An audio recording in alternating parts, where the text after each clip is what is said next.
அன்பர்களே, ஆண்டவராகிய இயேசு கிறிஸ்துவின் நாமத்தில் உங்களுக்கு மனம் நிறைந்த வாழ்த்துக்களை தெரிவித்துக் கொண்டு சத்திய வசனம் திருமறை பாட நிகழ்ச்சிக்கு உங்களை அன்போடு அழைக்கிறோம்.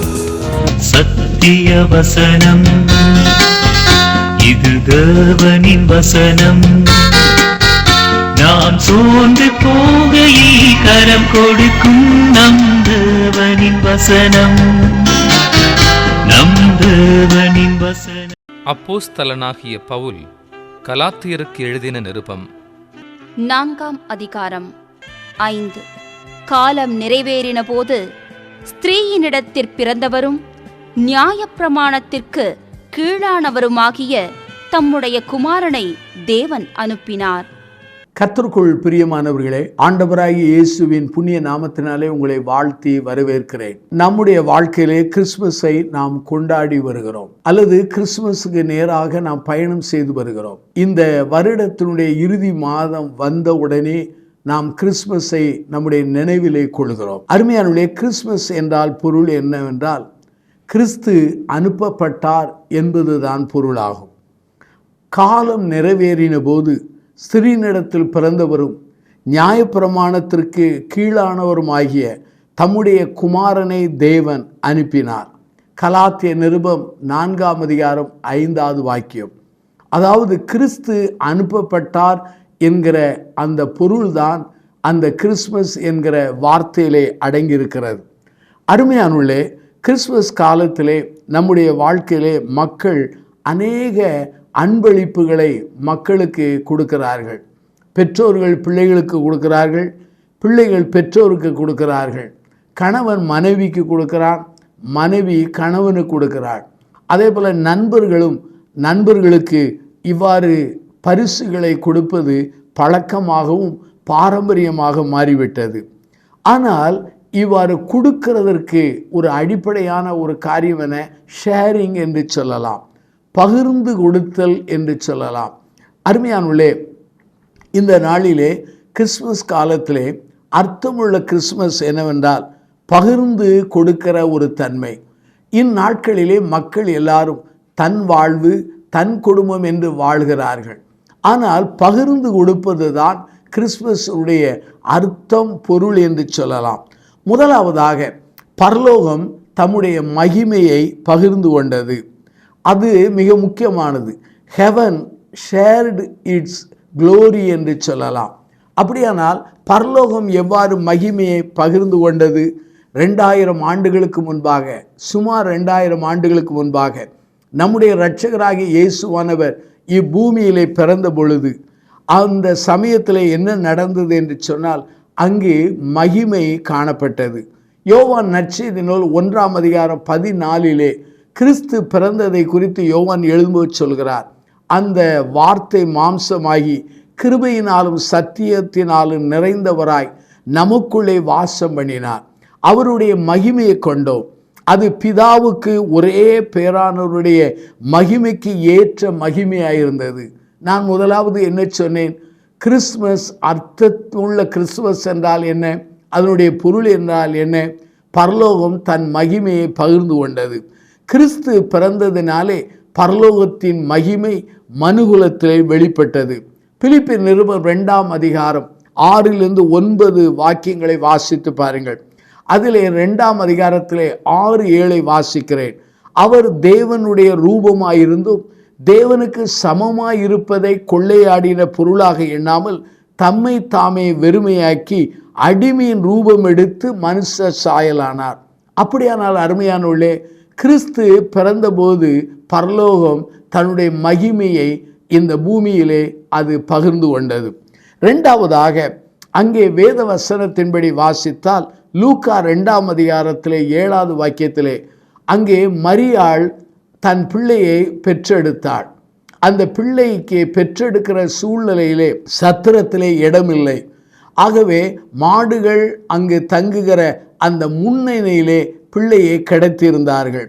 அந்த மாடுகள் அல்லது கால்நடைகள் தங்குகிற இடத்திலே முன்னணை என்பது அந்த மிருகங்கள் சாப்பிடுவதற்குரிய ஆகாரம் வைக்கிற இடமாகும். அந்த இடத்திலே இந்த அருமையான பிள்ளையை அங்கு வைத்தார்கள். லூக்கா ஒரு சிறந்த வைத்தியன், அதே சமயத்தில் நல்ல சரித்திர ஆசிரியர். அதை விளக்கும் போது எழுதுகிறார், முன்னணையில் வைத்தார் என்று எழுதுகிறார். முன்னணை என்பது அந்நாட்களிலே சிறந்த இடம் அல்ல, பெஸ்ட் பிளேஸ் அல்ல. அது மிகவும் மோசமான ஒரு இடம், ஒரு அசுத்தமான ஒரு இடம்.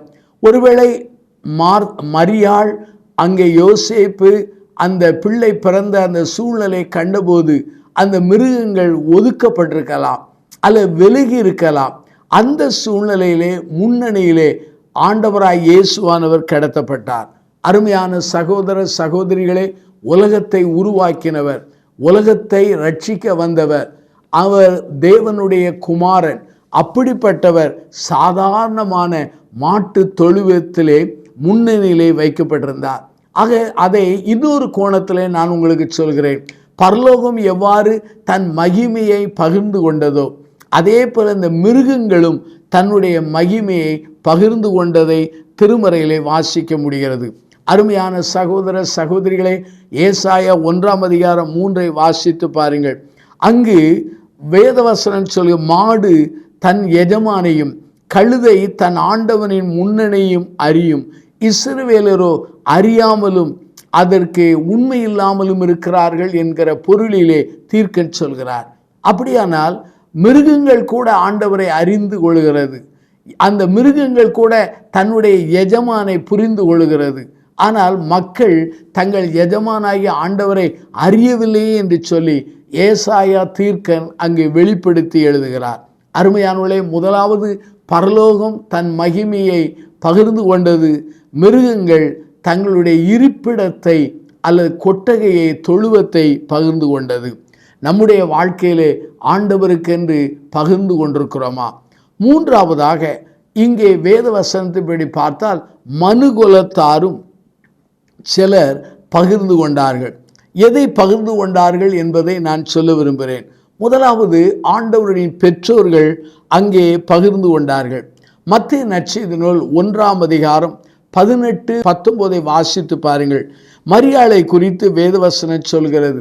மரியாள் யோசேப்புக்கு நியமிக்கப்பட்டிருக்கையில் அவர்கள் கூடி வரும் முன்னே அவள் பரிசுத்த ஆவியினாலே கர்ப்பவதியானாள் என்று காணப்பட்டது.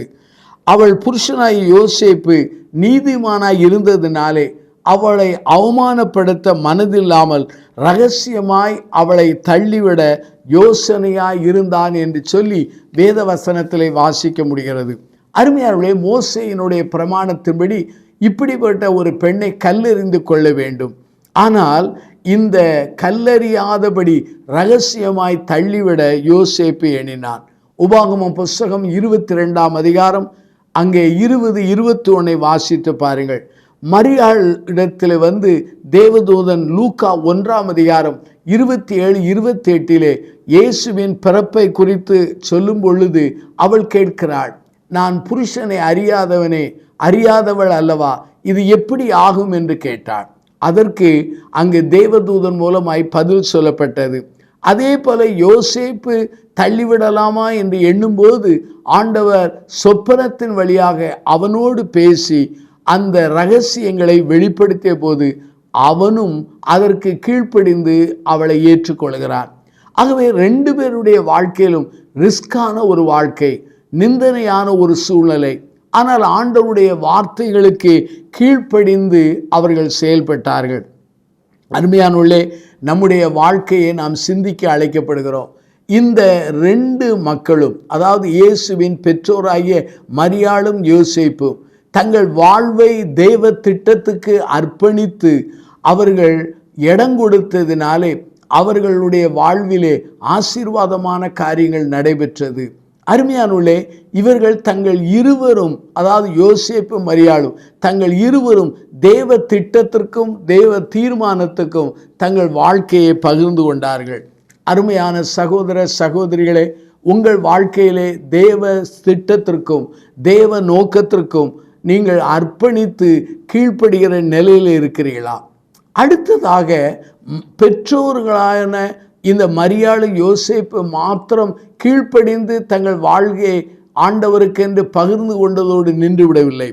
கிழக்கில் வந்த சாஸ்திரிகளும் அங்கே பகிர்ந்து கொள்கிறார்கள். எப்படி பகிர்ந்து கொள்கிறார்கள் என்பதை நான் சொல்கிறேன். மத்தேயு 2ஆம் அதிகாரம் 11 எடுத்து நீங்கள் வாசித்து பாருங்கள். அங்கே வேதவசனம் சொல்லுகிற கிழக்கிலிருந்து வந்த ஞானிகள் அல்லது சாஸ்திரிகள், சிலர் இவர்கள் 3 பேர் என்று சொல்லுவார்கள். நமக்கு எத்தனை பேர் என்று தெரியாது. அவர்கள் எங்கிருந்து வந்தார்கள் நமக்கு தெரியாது. ஒவ்வொருவரும் ஒவ்வொரு கருத்தை சொல்வார்கள். ஆனால் நீண்ட பயணம் செய்து வருகிறார்கள். அவர்கள் நட்சத்திரத்தை கண்டு அதை பின்பற்றி வருகிறார்கள். நட்சத்திரத்தை கண்டு யூதருக்கு ராஜாவாக பிறக்கிறார் என்பதை செய்தியை புரிந்து கொண்டு வருகிறார்கள். இவர்கள் வான சாஸ்திரிகளாக இருக்கலாம், அல்லது நட்சத்திரங்களை வானத்தில் உள்ளதை கணிக்கிற ஞானிகளாக விஞ்ஞானிகளாக இருக்கலாம். நட்சத்திரத்தை பின்தொடர்ந்து வருகிறார்கள். நட்சத்திரம் பகலிலே காணப்படாது. ஆகவே இரவில்தான் நீண்ட பயணம் செய்து வருகிறார்கள். அந்த வந்தவர்கள் நேராக நட்சத்திரம் வழிநடத்தப்பட்ட இடமாகிய அந்த பிள்ளை இருந்த இடத்துக்கு வந்தபோது தாயையும் பிள்ளையும் கண்டார்கள். பிள்ளையை பணிந்து கொண்டார்கள். பணிந்து கொள்ளும்போது அவர்கள் எதை பகிர்ந்து கொண்டார்கள் என்று சொன்னால், தங்களுடைய வாழ்க்கையிலே பொன்னை, அதே சமயத்தில் தூப வர்க்கத்தை, வெள்ளை போளத்தை அவர்கள் பகிர்ந்து கொண்டார்கள்.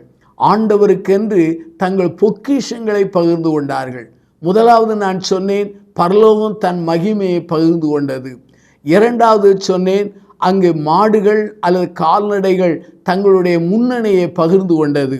மூன்றாவது, மனு குலத்தின் சில மக்கள் சிலதை பகிர்ந்து கொண்டார்கள் என்று சொன்னேன். அதில் முதலாவதாக இயேசுவின் தாயாகிய மரியாளும் அங்கே யோசேப்பும் அவ்வளவு நிந்தனையான சூழ்நிலையிலும் ஆண்டவருக்கு கீழ்ப்படிந்து ஆண்டவருடைய திட்டத்துக்கு ஒப்பு கொடுத்து இயேசுவை பெற்றெடுக்கக்கூடிய அந்த பணியிலே தங்களை ஈடுபடுத்தி கொண்டு தங்கள் வாழ்க்கையை பகிர்ந்து கொண்டார்கள். அடுத்ததாக கிழக்கில் வந்த ஞானிகள் அல்லது சாஸ்திரிகள் தங்கள் ஐஸ்வர்யத்தை ஆண்டவருக்காக பகிர்ந்து கொண்டார்கள். தங்கம் அல்லது பொன் என்பது விசுவாசத்தை குறிக்கலாம் என்று சொல்லப்படுகிறது. ஆனால் அந்த பொன் என்பது ராஜாக்களோடு சம்பந்தப்பட்ட ஒன்றாகும். அதே சமயத்தில் தூப வர்க்கம் என்பது அது உண்மையாகவே ஆசாரியனோடு சம்பந்தப்பட்டதாகும். வெள்ளை போளம் என்பது பலியோடு அவருடைய மரணத்தோடு சம்பந்தப்பட்டதாகும். விலைமதிக்க முடியாத அந்த ஐஸ்வர்யத்தை ஆண்டவருக்கென்று அவர்கள் பகிர்ந்து கொண்டார்கள். அருமையானவர்களே, உங்கள் வாழ்க்கையிலே இந்த கிறிஸ்துமஸ் காலங்களிலே ஆண்டவருக்கென்று உங்கள் ஐஸ்வர்யத்தை நீங்கள் பகிர்ந்து கொண்டிருக்கிறீர்களா? ஒருவேளை உங்களை கொடுத்திருக்கலாம், அல்லது உங்கள் ஜீவியத்தை கொடுத்திருக்கலாம். ஆனால் உங்கள் ஐஸ்வர்யத்தை ஆண்டவருக்கென்று கொடுத்திருக்கிறோமா? இதை நாம் கற்றுக்கொள்ள நாம் அழைக்கப்படுகிறோம். ஆகவே நம்மை அர்ப்பணிப்பது தான் சிறந்தது.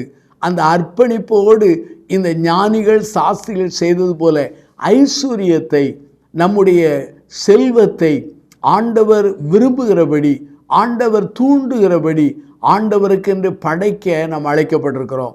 இந்த சாஸ்திரிகள் அல்ல ஞானிகள் 3 காரியங்களை கொடுத்தது ஆண்டவருடைய எதிர்கால திருப்பணியை, எதிர்கால அழைப்பை அது உறுதிப்படுத்ததாக இருந்தது. இயேசுவே ராஜாவாக, இயேசுவே ஆசாரியனாக, இயேசுவே நம் எல்லாருக்கும் ஜீவ பலியாய் மடிய போகிறார் என்பதை தீர்க்கதரிசனமாக அவர்கள் கையளித்ததிலிருந்து புரிந்து கொள்ள முடிகிறது. இன்னொரு மக்களும் அவர்கள் பகிர்ந்து கொண்டார்கள். லூக்கா 2ஆம் அதிகாரம் 15 20 வாக்கியங்களை வாசித்து பாருங்கள். இந்த பகுதியிலே மேய்ப்பர்கள் ஆண்டவரை குறித்த செய்தியை பகிர்ந்து கொண்டார்கள். அருமையான ஞானிகள் அல்லது சாஸ்திரிகள் நட்சத்திரத்தினால் வழி நடத்தப்பட்டார்கள். ஆனால் இந்த மேய்ப்பர்கள் நட்சத்திரத்தினால் வழி நடத்தப்படவில்லை, ஆனால் தூதர்களினாலே, திரளான வான தூதர்களினாலே வழி நடத்தப்படுகிறார்கள். தூதன் அவர்களிடத்தில் தோன்றி தேவனுடைய செய்தியை சொல்கிறார். உங்களுக்காக தாவீதின் ஊரிலே அவர் பிறந்திருக்கிறார் என்று சொல்கிறார். அவர் இரட்சகர் என்பதை சொல்கிறார். நீங்கள் போய் அவரை காண்பீர்கள், அவர் முன்னணியிலே கிடத்தி இருப்பதை காண்பீர்கள் என்று சொன்னார். சொன்னபோது தூதனுடைய வார்த்தையை கேட்டு உடனடியாய் மேய்ப்பர்கள் போய் கண்டார்கள். அந்த பிள்ளையை தூதர்கள் சொன்னபடியே அதை கண்டபோது துதித்து கொண்டே திரும்ப வருகிறார்கள். அப்படி வரும்போது அவர்கள் செய்தது என்ன? தங்களுடைய வாழ்க்கையிலே அவர்கள் அறிந்ததை கண்டதை அவர்கள் பிரசித்தம் பண்ணிக்கொண்டே வருகிறார்கள். அருமையானவர்களே, இந்த மேய்ப்பர்கள் கிறிஸ்துவின் செய்தியை பிரசித்தம் பண்ணுகிறார்கள். இன்றைக்கு நாம் கிறிஸ்துமஸை கொண்டாடுகிறோம் அல்லது கொண்டாட போகிறோம். ஆனால் நம்முடைய வாழ்க்கையிலே கிறிஸ்துமஸ் காலங்களிலே ஆலயத்துக்கு செல்கிறோம், பண்டிகையை கொண்டாடுகிறோம். அதே நல்ல உணவை நாம் சமைத்து உண்கிறோம், புத்தாடைகளை நாம் அணிந்து மகிழ்கிறோம். ஆனால் நம்முடைய வாழ்க்கையிலே நற்செய்தியை, ஆண்டவர் பிறந்த செய்தியை, ஆண்டவர் இரட்சகர் உதித்த செய்தியை யாராவது ஒருவரிடத்திலே நாம் பகிர்ந்திருக்கிறோமா? இந்த கேள்விக்கு நாம் பதில் சொல்ல அழைக்கப்படுகிறோம். ஆகவே லூக்கா நற்செய்தி நூல் 2:17 இந்த சந்ததியை அவர்கள் பிரசித்த பண்ணினார்கள். Sharing the news of Jesus என்று சொல்லலாம். என் வாழ்க்கையிலே, உங்கள் வாழ்க்கையிலே இந்த கேள்விக்கு நாம் பதில் சொல்ல அழைக்கப்படுகிறோம். நம்முடைய ஜீவியத்திலே ஆண்டவருக்கென்று அவருடைய நற்செய்தியை நாம் பகிர்ந்திருக்கிறோமா? ஆகவே இந்த கிறிஸ்மஸ் காலத்திலே முக்கியமான ஒரு காரியம் என்ன? பகிர்ந்து கொள்ளுதல் என்று சொன்னேன். பரலோகம் தன்னுடைய மகிமையை பகிர்ந்து கொண்டது. பரலோகத்தின் தேவன் இந்த உலகத்திலே மனிதனாக தோன்றி தம்முடைய மகிமையை அங்கு வெளிப்படுத்தினார். ஆகவே ஆண்டவருடைய பிறந்த நாளிலே பரலோகம் தன்னுடைய மகிமையை வெளிப்படுத்தியது. கால்நடைகள் தங்களுடைய இருப்பிடத்தை அது பகிர்ந்து கொண்டது. மறுபடியும் சொல்கிறேன், பரலோகம் தன் மகிமையை பகிர்ந்து கொண்டது. ரெண்டாவது, கால்நடைகள் என்ன செய்தது என்றால் தங்கள் இருப்பிடத்தை பகிர்ந்து கொண்டது. மனிதர்கள் தங்கள் வாழ்க்கையிலே பலதை பகிர்ந்து கொண்டார்கள். யோசேப்பு மரியாளும் கீழ்ப்படிந்து தங்கள் வாழ்வையே ஆண்டவருக்கு என்று பகிர்ந்து கொண்டார்கள். அதே சமயத்தில் ஞானிகள் அல்லது சாஸ்திரிகள் என்ன செய்தார்கள்? தங்கள் ஐஸ்வர்யத்தை கொடுத்து அதை பகிர்ந்து கொண்டார்கள். மூன்றாவதாக, மேய்ப்பர்கள் பிள்ளையை கண்டு அதை கண்டு அந்த தூதர் மூலமாய் சொல்லப்பட்ட செய்தியை அவர்கள் புரிந்து கொண்டு அப்படியே இருப்பதை உணர்ந்து கொண்டு துதித்து கொண்டே ஆண்டவரை பிரசித்தம் பண்ணுகிறார்கள். அருமையானவர்களே, நாம் பிரசித்தம் பண்ணுகிறோமா? இன்றைய நாட்களிலே கிறிஸ்துவ வட்டாரங்களிலே, கிறிஸ்துவ மக்கள் மத்தியிலே இந்த கிறிஸ்மஸ் அன்றைக்கு ஆண்டவருடைய நற்செய்தியை சொல்லுகிறவர்கள் ஒரு சில மக்களாகத்தான் காணப்படுகிறார்கள். மற்ற எல்லாருமே, பெரும்பான்மையான மக்கள் பாரம்பரியத்திலே வாழ்ந்து கொண்டிருக்கிறார்கள். நற்செய்தியை சொல்லுவதே நம்மேல் விழுந்த கடமையாக இருக்கிறது. ஆகவே ஆண்டவரை குறித்த நற்செய்தியை சொல்வதற்கு நான் வெட்கப்படவில்லை என்று சொல்லி பவுல் அப்போஸ்தலன் சொன்னவண்ணமாய் ஆண்டவர் பிறந்த செய்தியை, மீட்பின் செய்தியை, அவருடைய வருகையின் செய்தியை மக்களுக்கு பகிர்ந்து கொடுக்க அழைக்கப்படுகிறோம். ஆகவே உண்மையான கிறிஸ்துமஸுடைய அடிப்படை என்ன? ஷேரிங், அதாவது பகிர்ந்து கொடுத்தல். நீங்கள் உங்கள் வாழ்க்கையிலே எதை பகிர்ந்து கொடுத்திருக்கிறீர்கள்? எவைகளை பகிர்ந்து கொடுத்திருக்கிறீர்கள்? எப்படிப்பட்ட செய்தியை பகிர்ந்து கொடுத்திருக்கிறீர்கள்? இந்த கேள்விக்கு நீங்கள் பதில் காண அழைக்கப்படுகிறீர்கள். மறுபடியும் இந்த செய்தியை ஞாபகத்தில் கொண்டு வருகிறேன். பரலோகம் தன்னுடைய மகிமையை குமாரன் பிறப்பின் மூலமாக வெளிப்படுத்தியது. இரண்டாவதாக, கால்நடைகள் அல்ல மிருகங்கள் தங்கள் இருப்பிடத்தை ஆண்டவருக்கென்று பகிர்ந்து கொடுத்தது. மூன்றாவதாக, மனுமக்களிலே சிலர் பகிர்ந்து கொடுத்தார்கள். ஆண்டவரின் பெற்றோராகிய மரியாளும் அங்கே யோசேப்பும் ஆண்டவருடைய வார்த்தைகளுக்கும் சித்தங்களுக்கும் அவர்கள் கீழ்ப்படிந்து தங்கள் வாழ்க்கையே ஆண்டவருக்கென்று பகிர்ந்து கொடுத்தார்கள். அது மாத்திரமல்ல, ஞானிகள் அல்லது சாஸ்திரிகள் என்பவர்கள் தங்கள் ஐஸ்வர்யத்தை பகிர்ந்து கொடுத்தார்கள். மேய்ப்பர்களோ ஆண்டவருடைய பிறப்பின் செய்தியை அவர்கள் பகிர்ந்து கொடுத்தார்கள். அந்த மேய்ப்பர்களை பற்றி சொல்லும் பொழுது வானத்தின் தூதர்களும் பகிர்ந்து கொடுத்தார்கள். அதே சமயத்திலே மேய்ப்பர்களும் பிரசித்த பண்ணினார்கள். நாம் நம்மை அர்ப்பணிப்போமா? கண்களை மூடி நாம் ஜெபிப்போம். ஜீவனுள்ள பிதாவே, இந்த நல்ல நாளுக்காக நாங்கள் நன்றி சொல்கிறோம். உண்மையான கிறிஸ்மஸின் அடிப்படை என்ன என்பதை நாங்கள் புரிந்து கொண்டோம். பகிர்ந்து கொடுப்பதே அது கிறிஸ்மஸின் ஆழம், அஸ்திபாரம் என்பதை அறிந்து கொண்டோம். பரலோகம் தன்னுடைய மகிமையை பகிர்ந்து கொடுத்தது போல, கால்நடைகள் தங்கள் இருப்பிடத்தை பகிர்ந்து கொடுத்தது போல, ஆண்டவரே, மனிதர்கள் ஒவ்வொருவரும் தங்கள் வாழ்விலே தங்களுக்கு கொடுக்கப்பட்ட அழைப்பிலே வாய்ப்பிலே பகிர்ந்து கொடுத்தது போல நாங்களும் எங்கள் வாழ்வை எங்கள் செயல்கள் வழியாக நற்செய்தியை பகிர்ந்து கொடுக்க பலந்தாரும். இந்த செய்தியை கேட்ட மக்களை ஆசீர்வதியும், அர்ப்பணிக்கிற மக்களை பலப்படுத்தும். இயேசுவின் நாமத்தில் செபிக்கிறோம் ஜீவனுள்ள பிதாவே.